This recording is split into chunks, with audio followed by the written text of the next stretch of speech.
Great. I'm online, so I can start.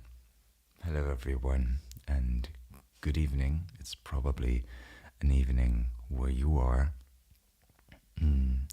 It's actually early morning for me, where I live in Germany. But yeah, I decided to wake up early and start the stream because, well, my biggest audience, my most loyal audience as well, they are getting ready to go to bed right now, I presume, and that's why I got up and wanted to start this live stream. Just this time, not really reading a sleep story today, not one of mine, neither reading out a book like I did recently, or not recently, but it was a couple months ago actually now, that I read out of Jane Austen's Pride and Prejudice. That was good experience, I would say. It was a bit rough that live stream. The camera quality wasn't as good. The audio quality wasn't as good. I hope I stepped up here, or I think I stepped up here. Other than that, I am now going to ramble more and talk about one particular book, actually, or do something that I normally would have done anyways, and I figured I might as well do it in a live stream, just talking while doing it, and in this process also just having someone or producing some content you can listen to. Figured that might be of value for some of you. So here we are. Which book am I talking about? Well, it's a book by a man many know from another book. This is The Daily Laws from Robert Greene, is what I'm currently reading.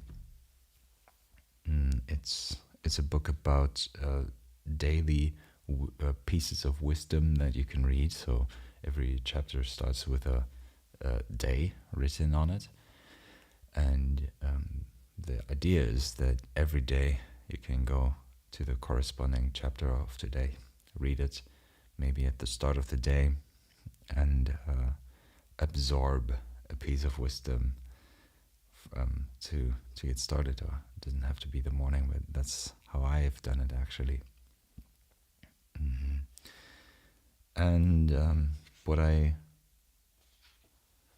how recently, but I don't know, maybe for the last 3 months, I built the habit of writing while reading as well.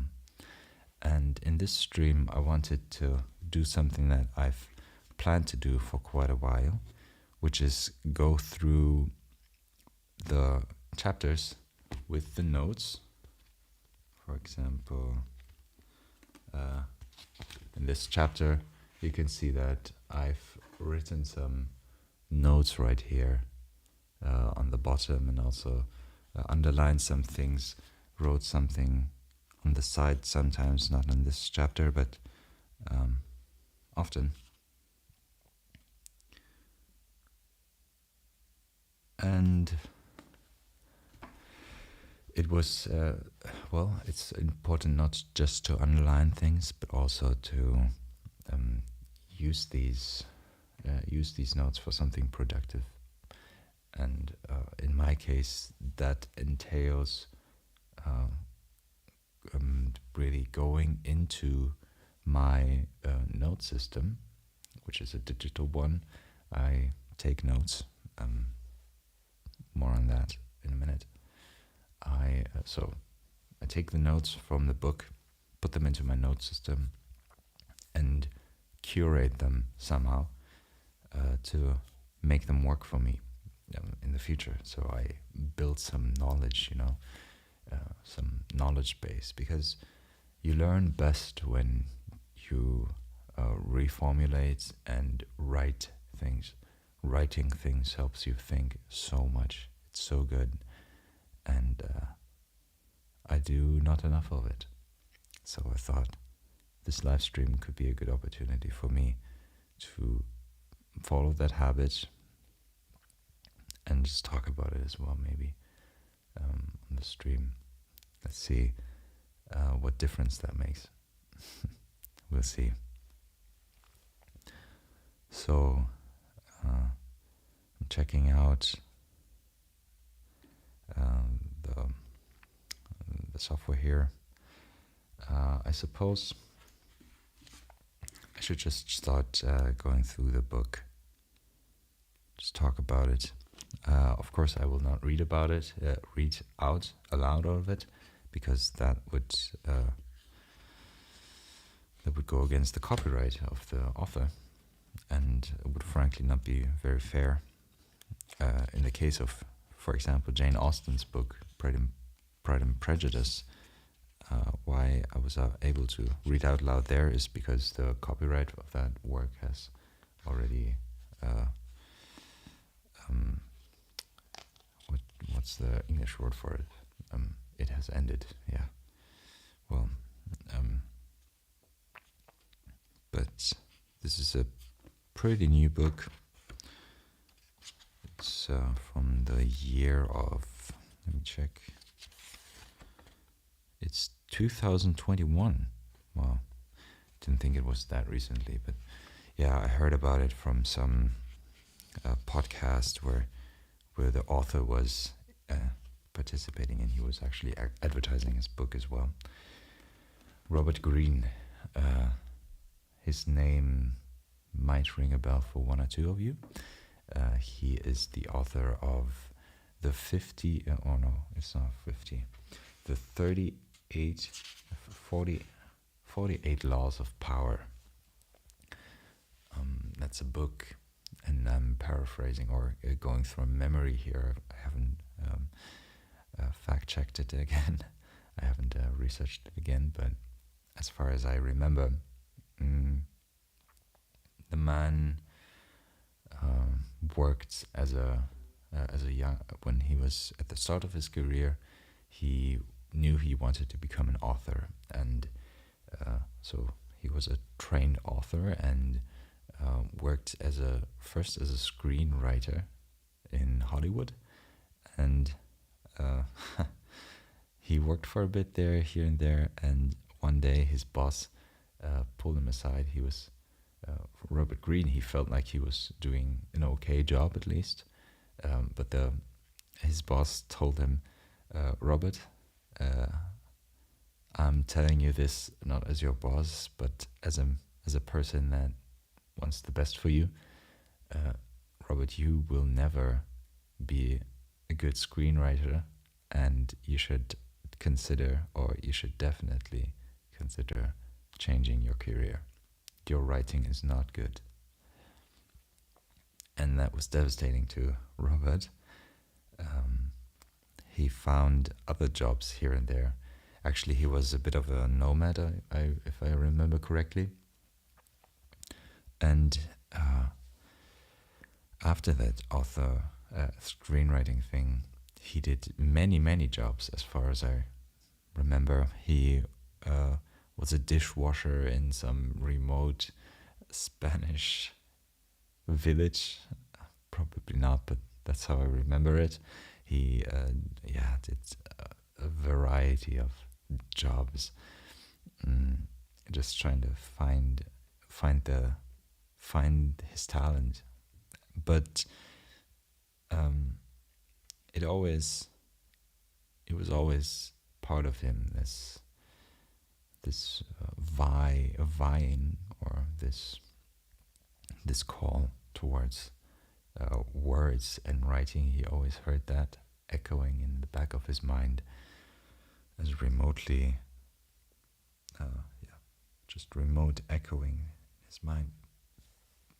So he never really retired from that dream of wanting to become an author.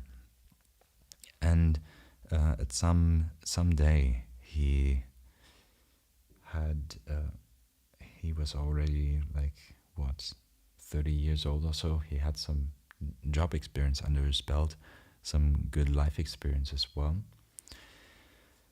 He was approached by a person from or a publisher, some book publisher.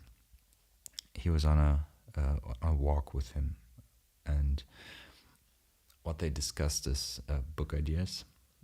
And then on this walk, Robert didn't think of it before, but it just clicked for him. It just made sense immediately. All of the pieces fell into place, where he immediately thought of laws of power, of things he saw in all his previous jobs, things that just were true on a metaphysical level. There, some laws that people use to exercise power and climb the ladder in career, and actually being kind of ruthless and really unforgiving there,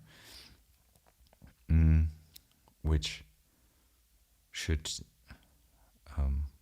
actually negative sides about people who were ambitious in the negative sense and ready to go over corpses to achieve their goals.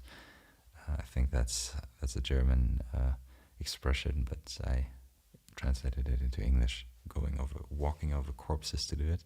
Maybe you can also say it in English. I don't know. Yeah, because now I remember the story as well. The story piece that I told before, where his former boss pulled him aside and told him, "You will never be a screenwriter," if I remember correctly, or he was also working at a newspaper as a writer before or after, I don't remember. And he put a lot of effort into this one particular storyline for one article, and as he tells it, Robert Greene, the fact that he put so much effort into it and went above and beyond for that piece was actually really, really bad for his career, because it made his boss jealous, envious of him. And that envy led the boss apparently to fire Robert and to see him as a threat, and to just get rid of him, fire him. And there's, for example, this one law of power in the book, the 48 Laws of Power, that is concerning exactly that. As in, it's called the law is called "Never outshine the master." And there it goes how he goes on, or he shares a story out of historical figures. You could say he's a historian, actually, or an amateur historian, I guess. He's really big into history that goes way back, and finds out the political structures and finds the laws of power there as well, and demonstrates them here in a very, very good storytelling way. He shares that law, the never outshine the master, by also referring to that historical story. And really, really readable and also entertaining book. The intent, or while reading it, you have to know that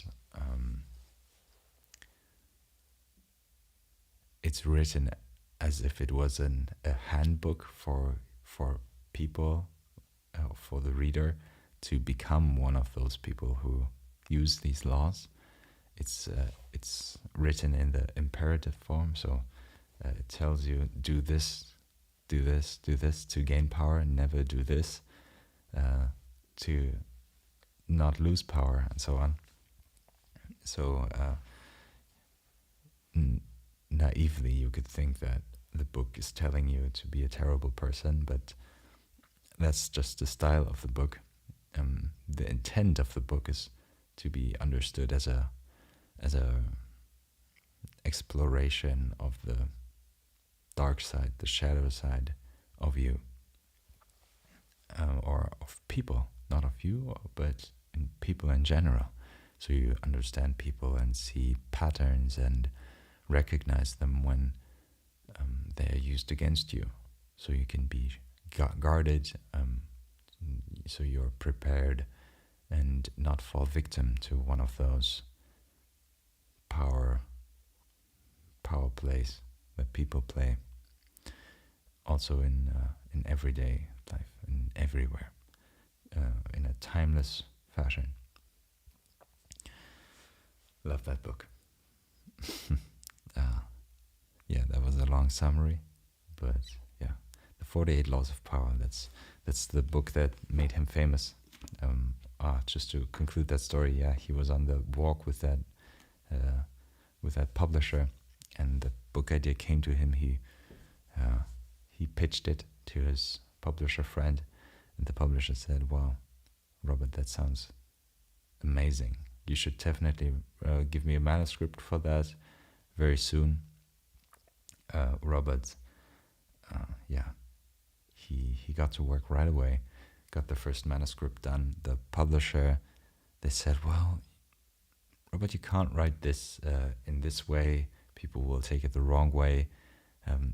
There's brilliance there, but you really have to change the format." But Robert said, "No, if I write a book, I'll do it my way, because well, if I align my writing style to what everybody does, why would anybody have to read my book when it's like all the others? They can just read another book. If we assimilate mine to them, to other books."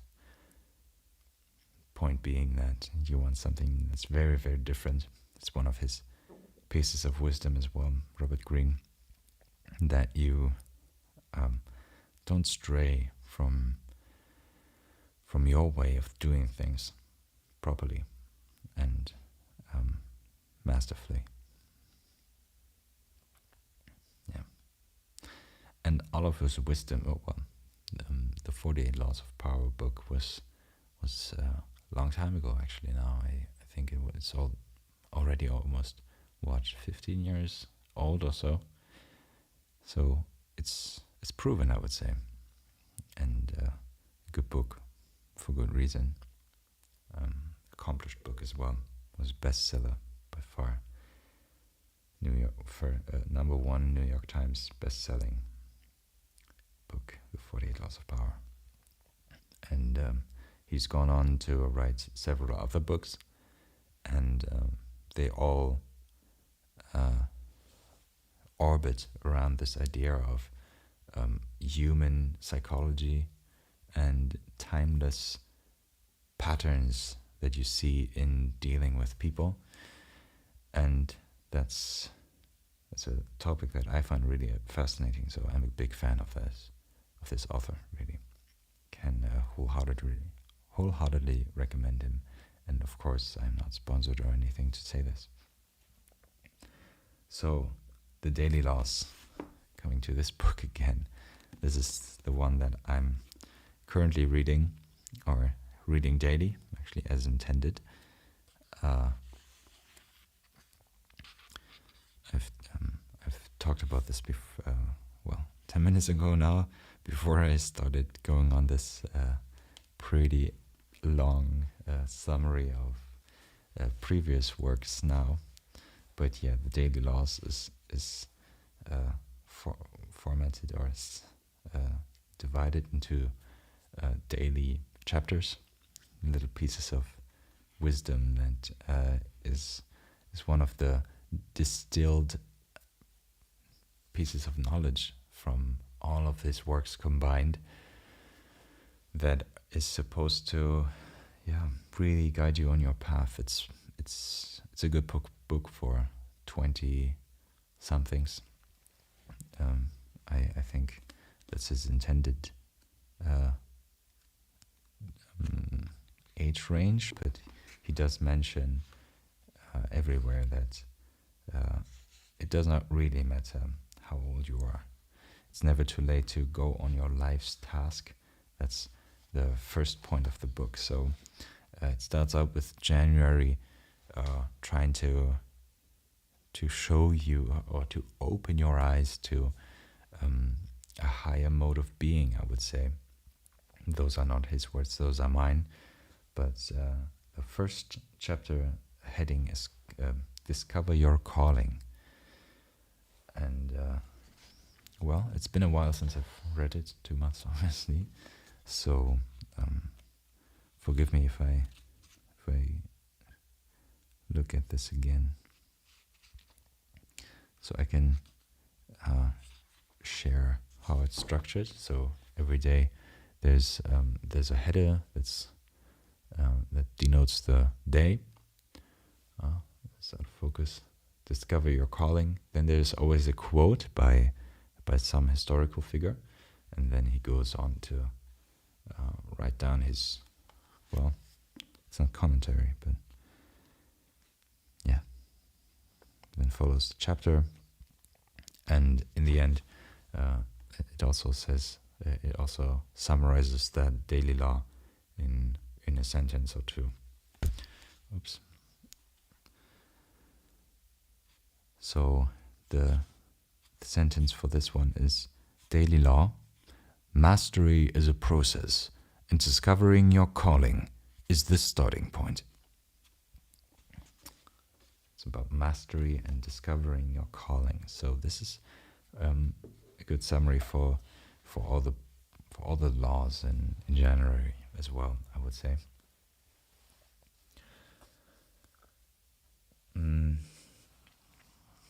What Robert Greene introduces here is the idea of the life's task. He also capitalizes those words because it's so critical or so central to his ideas. That there is something that's calling you, something that in childhood or some subject or some activities that you were particularly interested in, that you were naturally drawn to, and also you find that you were naturally gifted at them. Something that made you lose yourself when you engaged in this activity. Just, you could immerse yourself in it, really. And nobody told you to follow those interests, or nobody had to tell you to be interested in these things. Maybe they did, but they didn't need to tell you to study chess all day or so as a child. There was this man who made an experiment. He wanted to know whether, given enough practice, you could make anyone intelligent. I think it was a Slovakian guy, don't remember. And the thesis he posited was that you, given enough practice, anyone can reach an IQ of 150 or so. I don't know what I don't know if he ever said a particular number or not. He had 3 daughters, and each of the daughters, they underwent a very strict schedule of learning chess at the youngest age possible. They grew up playing chess every single day. That's all they did. practice chess, and yeah, eat, sleep, and maybe also go to church. I don't know, and play chess. That was their life, and unbelievably, the girls went on to be super successful chess players. This one girl, one of them, I think it was the middle child.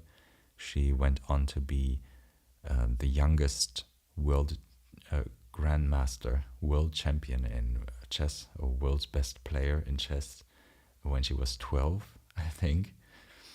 And yeah, the other girls were super successful at chess as well. So yeah, from his point of view, of this man's point of view, his hypothesis that you can train anyone to be super smart was certainly verified, and there's certainly something to it. That's what we know today, I suppose. Yeah. And in this case, coming back to the book, this would not fall under the category of being your life's task, I suppose, strictly speaking, because, well, it's not really your natural inclination that you followed there, but rather what the parents told you to do, the path that your parents put you on. But I suppose, and I don't know anything that speaks against that says otherwise, but I think the girls also enjoyed it. They loved playing chess. Actually, there was, I remember that one of the girls, she could not stop thinking about chess in a good way. She got up late at night, and do I remember this correctly? But I think she went to the bathroom in the middle of the night, and the parents noticed that she would not return, and they knocked on her door, and they found her playing chess while on the toilet or whatever, saying all of these patterns. They came her in the dream, and she wanted to test them out, and she could not wait to try new strategies and so on. And she was just 5 years old or so. Yeah, I'm probably butchering all of these stories, but yeah, I didn't prepare them there, just in memory. Yeah. So I will check one or two things here, seeing that my live stream is going or is working. Just check it out right now. Is that me? Yes, that is me. Okay, everything is working fine. Good. So, discovering your calling. And yeah, let me check this out again.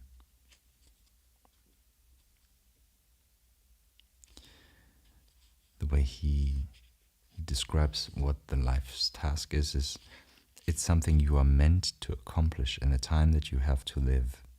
So interesting. Does Robert Greene believe in some kind of fate or something? Don't know if that's the goal. Meant to accomplish. Meant by whom? By some creator or so? I don't think he's religious. Don't think he's a religious person. Robert Greene. Yeah. The life's task is something that sparked a curiosity in you that was deep and primal. But the more the years go on, it draws you away from this task, as daily life just intervenes and puts you on, or people in your environment, people that you authority figures, they put you on different tasks or different things all the time, like in school also, and daily anxieties wear away at you and just make you forget about the things that you are naturally interested in. And yeah, the point of this chapter is to really go back to that. And now, as an adult reading this, he wants you to think about what it really was that, or trying to remember from your childhood. Was there some topic, something that just captured you, enveloped you so wholly that you could spend the entire day with it without anybody telling you to do this? Something that made you feel purposeful or something? Is that a good word? Well, some people might say, I don't know, I play video games all day or so, but I think there are other things. For myself, let me check what I wrote down, if there's anything. Actually, I did something to try to discover this when I read this. I asked my older sister, to whether she remembered whether there was anything that I was particularly interested in, something that I followed, as if I was in love with that topic. But that's actually something that Robert Greene tells you to do in a later chapter, and that's when I did it.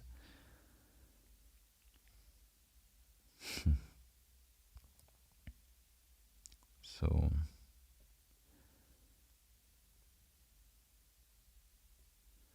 I'm just going through the things that I wrote on the side, and can't read them out loud, all of them.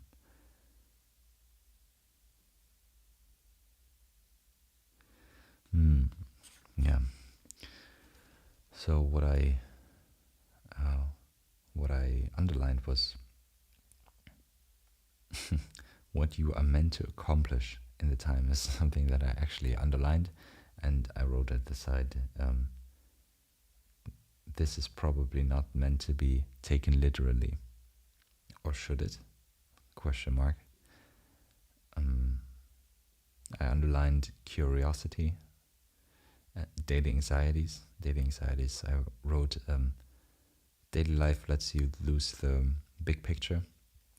That's what I wrote on the side. And one of the last sentences is, it is never too late to start this process. With process, Robert Greene means reconnecting with your life's task and following your calling. And I doubt that. There is a time when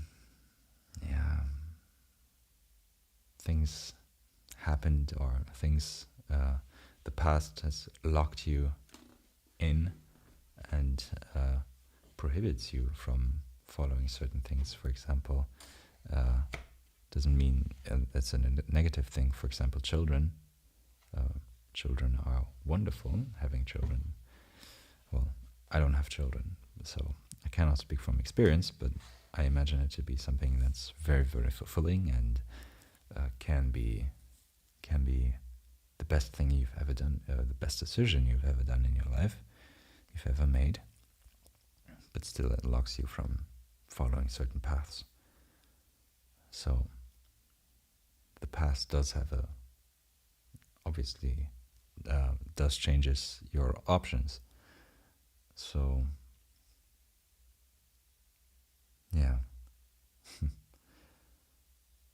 of course, never say never, but if you decide to want to be an actor at 40, at the very least, um, you will not be admitted to any acting school because their cutoff age is like, what, 25 at most.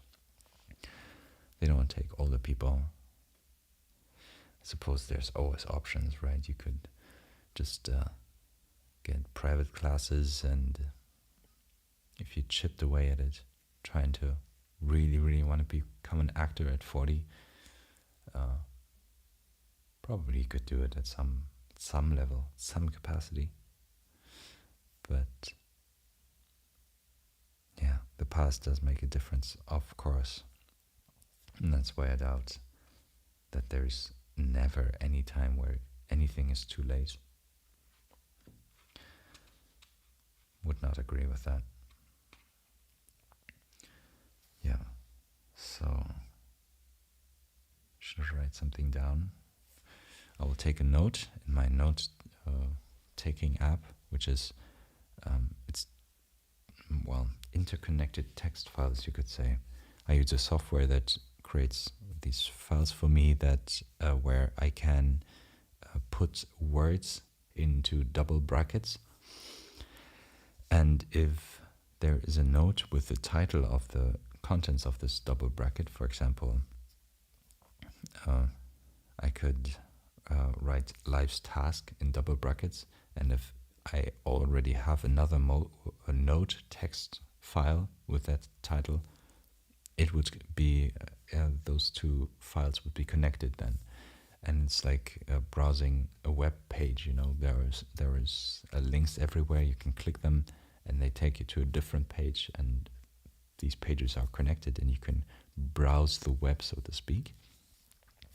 It's also meant to be here the same concept of browsing the things you know and you've made notes on, so that you can really go through your knowledge base, you know, ride those waves of knowledge and piecing things together all the time. That's what it meant to be. And yeah, I want to start a note that's called Life's Task. Should I show this to you? Maybe, maybe not. Maybe it's not that interesting. Well, actually, I will show to you.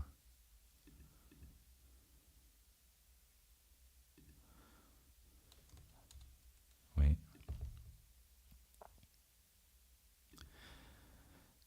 My notes are in German, but this one I will write in English.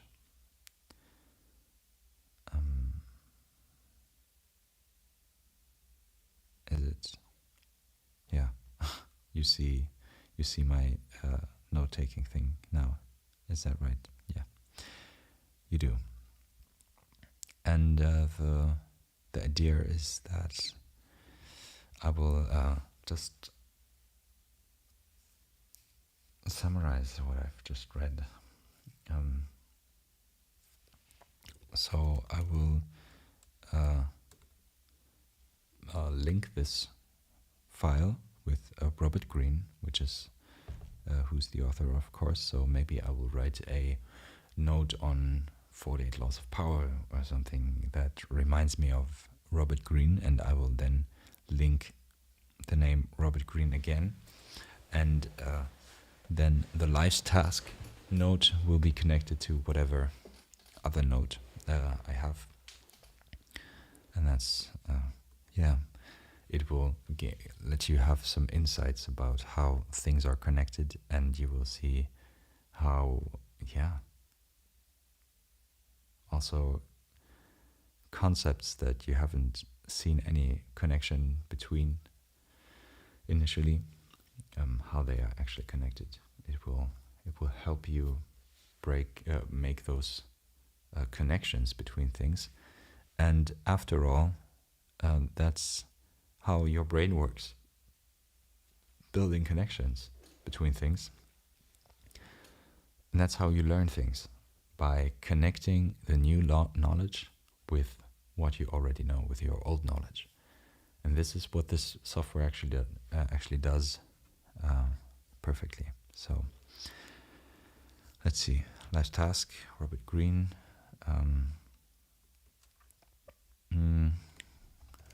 Your life's task is something you were meant to accomplish.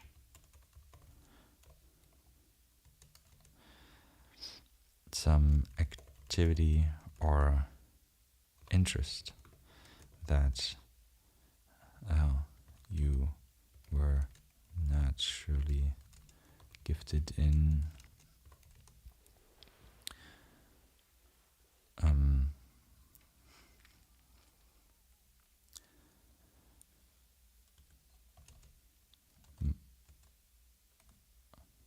Almost everyone loses their focus on this, on these, being worn down by daily anxieties and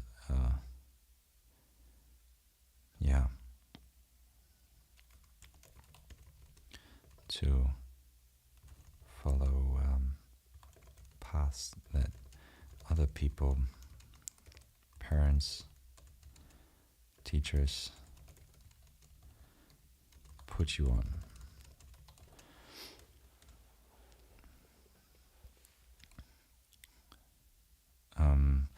Now, I have to describe this further.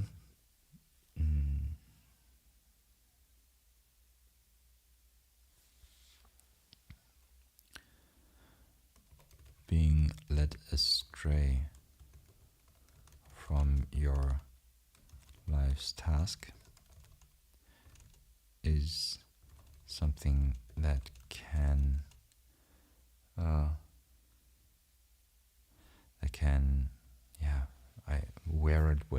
wear away at you.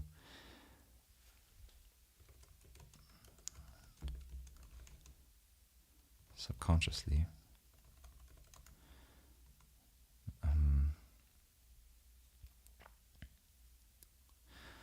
Subconsciously,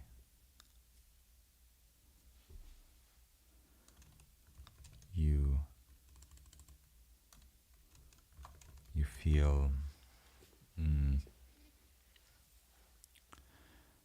feel aimless, or maybe like you're not doing the right thing, following, or that's the typical situation, I suppose, just where you feel like your work doesn't have much meaning, it's only for money or whatever, and you feel like you could help humanity, serve your fellow community on a different way, but you don't. Where you don't feel like it fulfills you, you don't think it's meaningful, and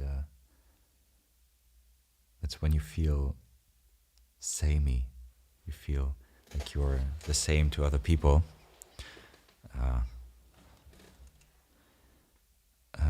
What's the opposite of unique? I don't know, non-unique.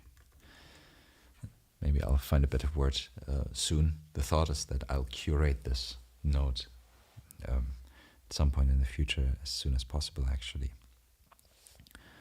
It's not. It's certainly not good English here. Not unique, non-unique, and unhappy.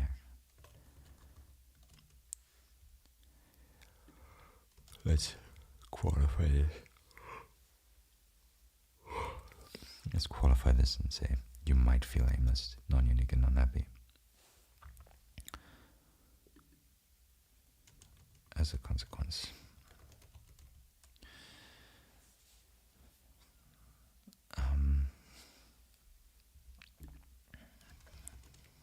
You feel like there is something else you should be doing with your life.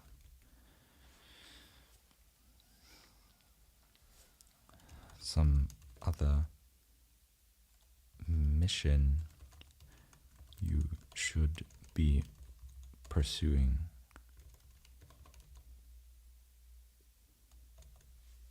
Your life's task.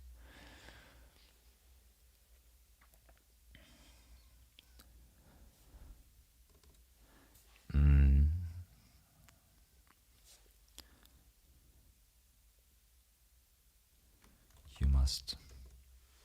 Yeah, that's. I was thinking about whether "you must" is too harsh a word here. To tell the person, to tell the reader of that note to do something here, but I guess it's a note for myself, right? And that's also the point of reading those notes later for myself to imbue this knowledge on me again, I suppose. So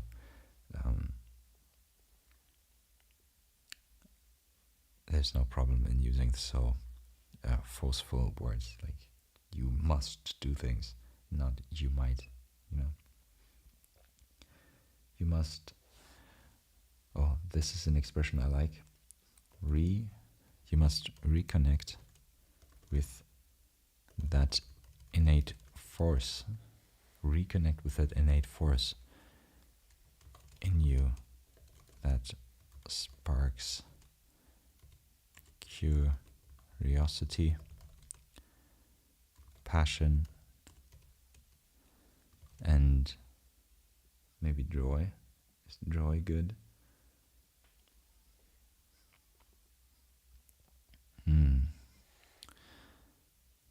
Curiosity, passion, and grit, maybe? Yeah, maybe. Just in German we would say Entschlossenheit. That's the word I'm looking for. Something that, a force that you feel, a topic that is so worthwhile to pursue that you will lose sleep over it, just you will work on this topic, research it, or think about it until you forget to eat and sleep, That's the, okay, maybe I shouldn't say ideal case, but yeah, actually, I think it is the ideal case, as in you want to have something that makes you passionate so much that you would lose sleep and forget to eat. But at the same time, you want to contain that. But having that, is a privilege. And that's your life's task.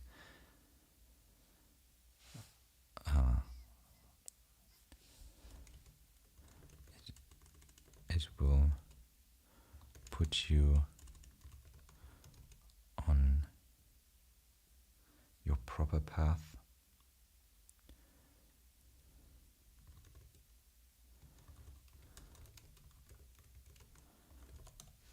Yeah, that's good. I like that note. So, yeah. That's chapter 1. Discover your calling. That's just the encouragement of, or this introduction from Robert Greene to think about that something that calls you. About just introducing this topic of a life's task. Next chapter. Reconnect with your childhood obsession. Where he he's telling a story here from Marie Curie, that famous Polish scientist, first female scientist that made a breakthrough discovery and was acknowledged for it. And he tells a story here how she went into the laboratory of her father all the time, and just watching and staring at all the different kinds of instruments and glasses, wondering and being just fascinated and drawn to this topic of science. And when years later she re-entered a laboratory, but this time as someone who was supposed to work in, or who was allowed to do some work in it, she immediately reconnected with that innate force we talked earlier about. So I will add I will add a note here, or at the add that maybe Marie Curie, just as a name. If at any time I write about Marie Curie again, I will see life's task, see this note connected.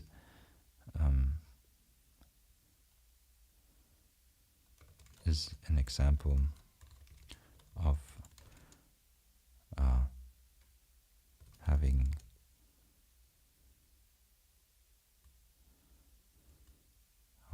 let's reword this. Marie Curie as an example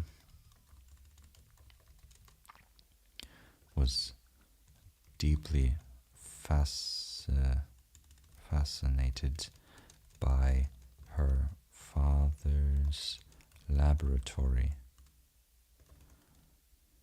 the instruments and experiments in it. And when she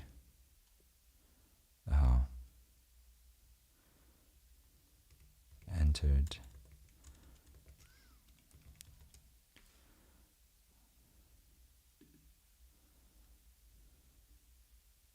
was deeply fascinated as a child by her father's laboratory, the instruments and experiments in it. Let's put a dot, because I've read some time ago that good writing has short sentences, that you should use short sentences. Short sentences are salient. People are drawn to them. Was deeply fascinated as a child by her father's laboratory, the instruments and experiments in it.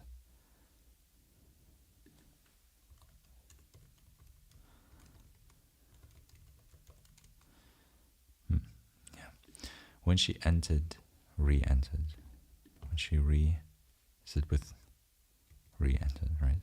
It's spelled like that, right? When she re-entered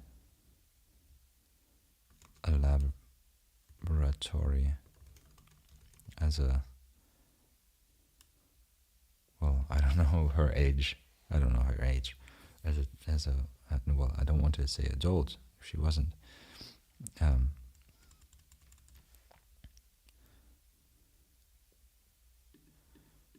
Well, when she was older, she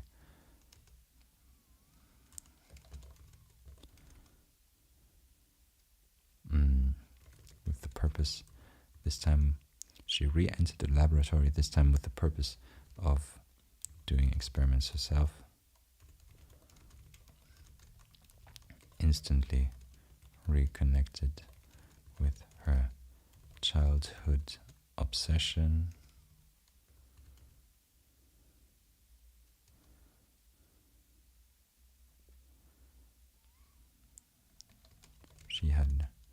found her life's task. Okay, I guess that's something that should go into its own note, actually. That's already a bit too much detail for this.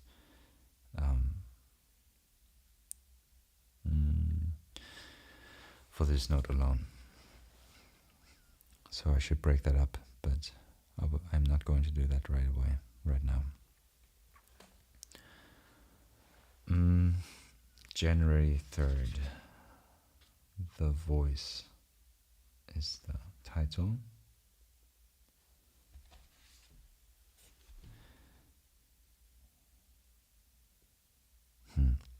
He's sharing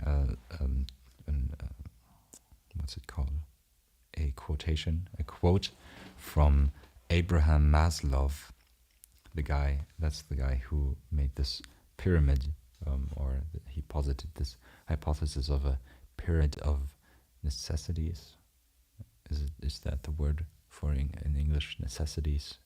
In German it's Bedürfnisse. That people have certain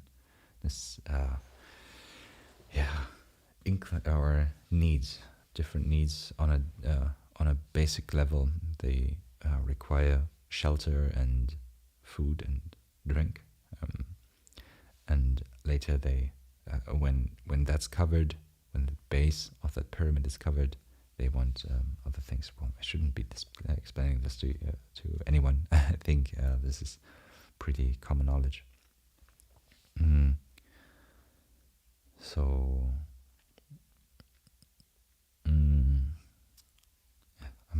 I'm looking at myself streaming here, seeing whether I lag or not, because, well, it's my first time streaming, so I should check out the tech here. Yeah, looks okay. I'll check it out later. I'll stream for 15 minutes more or so, because then the day starts for me as well. The Voice. I will read out that quotation from Abraham Maslow. The way to recover the meaning of life and the worthwhileness of life is to recover the power of experience, to have impulse voices from within, and to be able to hear those impulse voices from within. To have impulse voices from within and to be able to hear those impulse voices from within. That's how you should pronounce it. The way to recover the meaning of life is the word that's used here. And I underlined it, recover. That's tells you that Abraham Maslow also at some level refers to a force that reconnects you to something that, or a need, or this meaning of life that you might have already known at some point in the past, but you've lost it along the way. And you must listen to the voices inside of you that put you on the proper path again. That's how I understand this quotation, and I found it interesting that just that little word to recover, that this one word says a lot about his philosophy here. At least I presume. So in this chapter,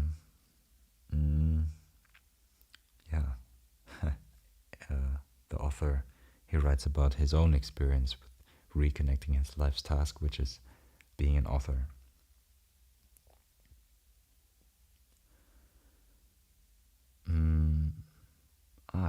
And he also explains how Abraham Maslow,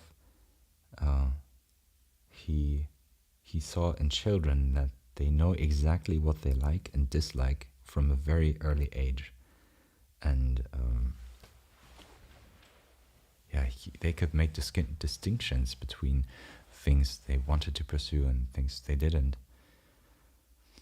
yet we have, as an adult, we have no idea what we want to do with our life, right?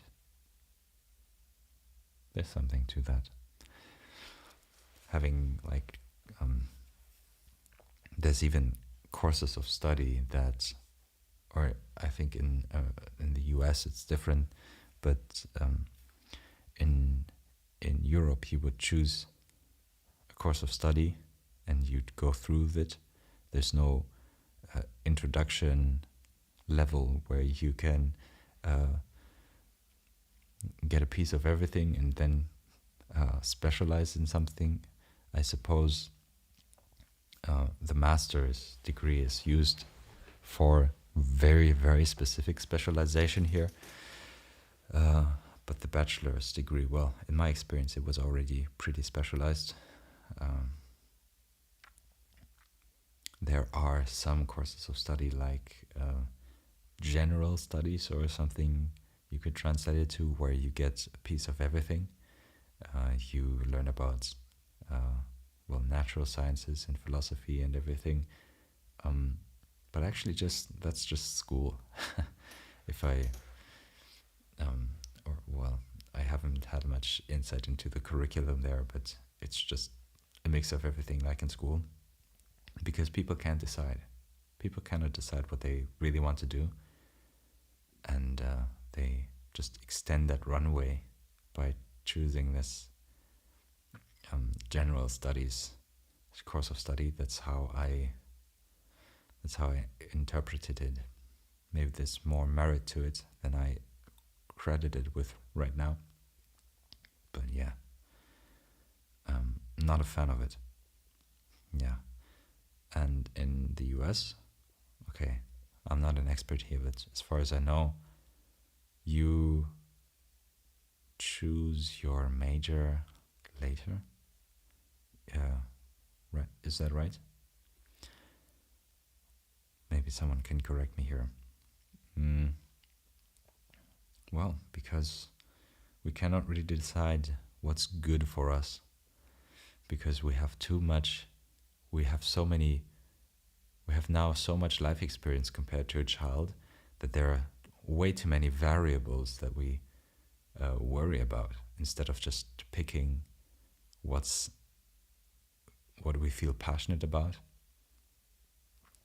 and what we are naturally drawn to, what we are talented at, what we are really, really good at, uniquely. And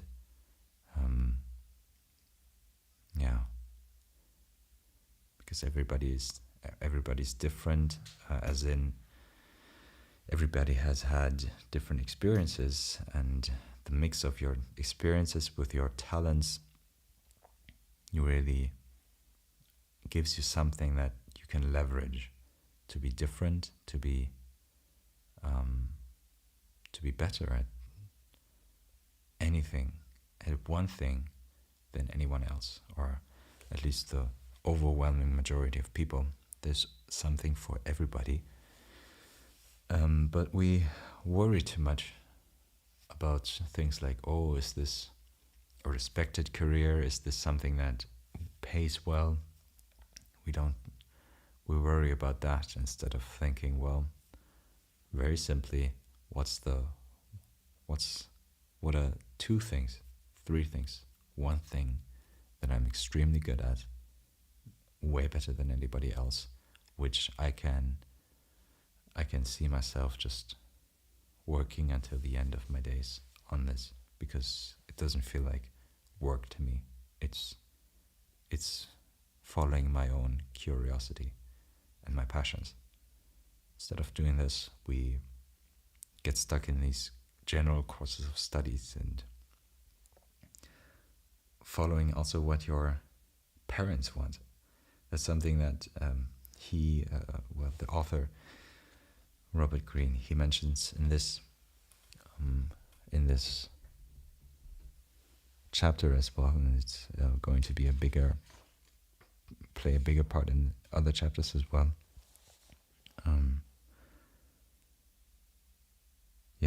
That we have the desires of our parents gets put into us, gets imbued with our thinking, our choice, our decision making when it comes to what we should do with ourselves, with our lives, and yeah, parents especially, but also other people, right? For me personally, for example, what my parents wanted me to do was not a big influence on me. My parents really, really wanted me to become a doctor. I'm the last child from out of 5.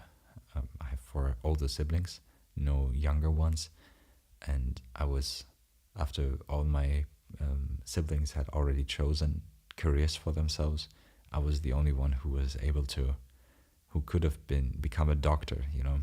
They really dreamed of having a doctor as a child, or having one of their children be a doctor.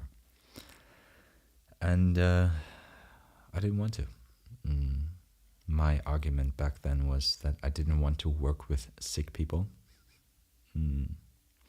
Now I think a bit different, I suppose, having many friends who became doctors, childhood friends as well, who became doctors, and I see that well, you get used to it very quickly, and they don't get sick or anything from it regularly. But yeah, it wouldn't have been for me, because I need a lot of opportunity or optionality in my life. With optionality, I mean that I keep myself options open. I could never become a government worker. In Germany, we have such a thing called Beamten or Beamtenstatus, which means that you are guaranteed a job as a governmental worker for life. That Beamte could work in a tax office or some other governmental office, of course, but they could also be policemen, police women as well. They could be teachers, so people who serve the state, or their paychecks is they are paid by the government. That's what the people are, and I could never be that, because it forces you also. It gives you security for life. That's good for many people, but with the security comes also the expectation, or not only the expectation, but the duty to serve as that governmental worker for the rest of your life. Well, technically, you could quit your job anytime, I think, but yeah, people who choose this path typically don't, I suppose. And yeah, I for my career, I want to have something that gives me options to switch to other things that interest me more. I see my 20s as my age, as in my 20s, as the time where I can experiment with things and trying many career paths and just finding the right thing for me. Now that I speak of it, I suppose Robert Greene would argue that this is not the right path, or not the right method, not the right process. You should just instead think about what you liked as a child, and instead of trying things out, you could also figure that out rationally. That way, what your task is, what you're good at, what you should be working on, or at the very least, it gives you an educated guess what to try next. Makes sense. Yeah, it's a good point. Thank you, Robert. Yeah. So about that chapter here, Oh,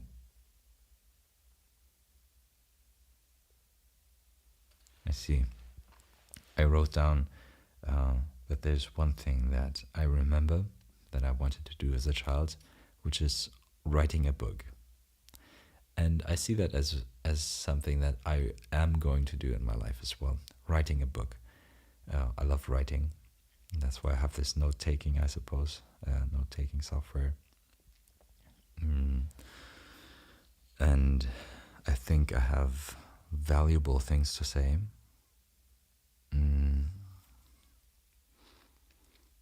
And as a child, I had planned on, or started actually, when I was 12, started writing a book, my first book, which never made it past 3 pages or so, or 5, I think. It was a fantasy book, it was a fiction book. Now, I think I will become a non-fiction writer because that's also the media I consume. So I like that the best. I like that the most. Mm. But yeah, I wanted to become an author, and reading these chapters here made me reconnect those dots, those memories of myself writing this book, sitting at the desk and taking a sheet of paper that I used for school. Otherwise, I just started writing. I was heavily influenced by a video game I was playing at the time. I remember it was The Legend of Zelda, and the protagonist in this fantasy story really resembled one of the characters there. I remember that. Mm. But yeah, is that my life's task? Good question. I don't think so. I don't think being an author is my life's task. But maybe more abstracted away from that, creating media and creating media for other people that helps them is my life's task. Yeah, maybe. Okay, I think that's a good note to end the stream with. Actually, on this note, I could end the stream right now. Will do so as well, because the day is starting for me. I saw that a few of you have watched this, watched me ramble here, talk about this life's task, this book, The Laws of Power, oh no, The Daily Laws. Thank you for listening. And, well, I plan on streaming again soon, very soon, pretty regularly, because that's my goal. I want to have something regular that people can tune into and just listen to me. You don't have to really engage or anything. Just having something to listen to, some calming voice, which I think I have enough reference points that I can confidently say that my voice is calming, and build a community that way, something that people can tune into regularly, where they can they know that I will be there, and they can maybe at some point when I have more viewers, or they feel more comfortable, people will write in the chat and I can interact and build a real sleep story community here.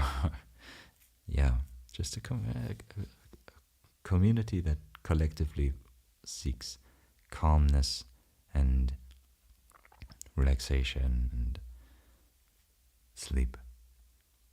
I'd love that. That's my goal, and that's why I will live stream soon again.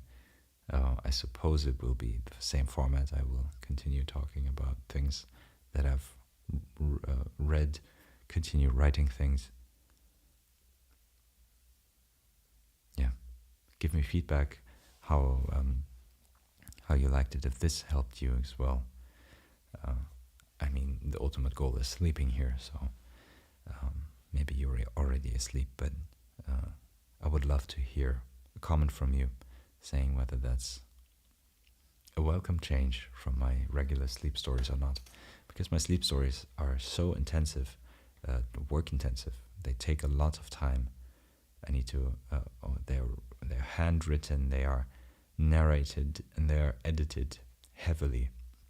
It takes a lot of time, too much time for regular uploads. Like, I could never do those twice a week or so. Maybe I could, but that's not going to happen. But I would like to see and engage with my community, with my subscribers, my followers, multiple times a week for sure. So this is an option for me to do this.